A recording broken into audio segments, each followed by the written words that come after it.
disait que non seulement il y avait les problèmes d'arrêt cardiaque, de thrombose en général, il y avait les problèmes chez les ados aussi, les problèmes chez les adolescents qui faisaient des problèmes de menstruation.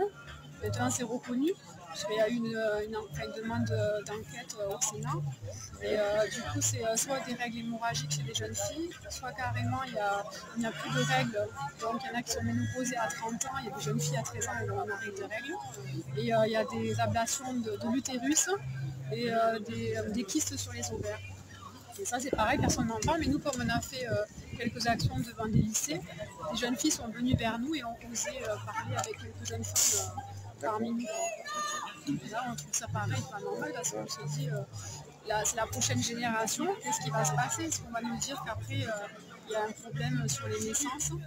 D'ailleurs, j'ai vu un article il n'y a pas longtemps sur Google, Actualité, qui disait qu'actuellement il y avait une diminution de la natalité et une hausse de la mortalité.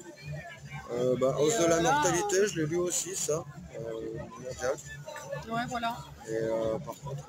donc ça semble une coïncidence, tout ça, pour les médecins, pour tout le monde c'est une coïncidence, et pour les politiciens aussi c'est une coïncidence. Alors je dis qu'il faut continuer d'informer la population, parce qu'apparemment les médias n'en parlent pas, on nous divertit avec d'autres choses qui se passent. C'est ça, c'est quand tu vois que finalement l'action que tu as faite, ces jeunes filles, elles sont venues vous voir justement et en disant tiens, j'ai ce truc-là, est-ce qu'elles n'en parlent pas dans leur famille, ou est-ce que, vu que c'est pas au goût du jour, elle se dit mais je suis taré, non ça doit pas être ça, ou peut-être qu'elle a aucun lien, vu qu'elle s'informe pas, enfin dire tu peux pas t'informer sur tout forcément, mais c'est chouette de voir que le fait d'avoir fait l'action, t'as pu au moins déjà te toucher, et toi-même tu t'es rendu compte que tu as eu des... c'est ça, ouais. Et même nous, du coup, on se rend compte, nous on est un peu effrayés de tous les gens qui nous font remonter ces effets secondaires, parce qu'à chaque fois on se dit c'est pas possible, c'est incroyable. Bon, après, on voit aussi une augmentation des cancers, et là c'est des cancers foudroyants. C'est des gens d'un certain âge qui faisaient des check-up régulièrement, qui nous disaient qu'ils n'avaient rien, et du coup du jour au lendemain, cancer foudroyant, et la personne elle part comme ça en 2 semaines, 3 semaines. Bon, une dame qu'on est dans les pancartes de Perpignan, son mari qui est venu nous contacter sur une action.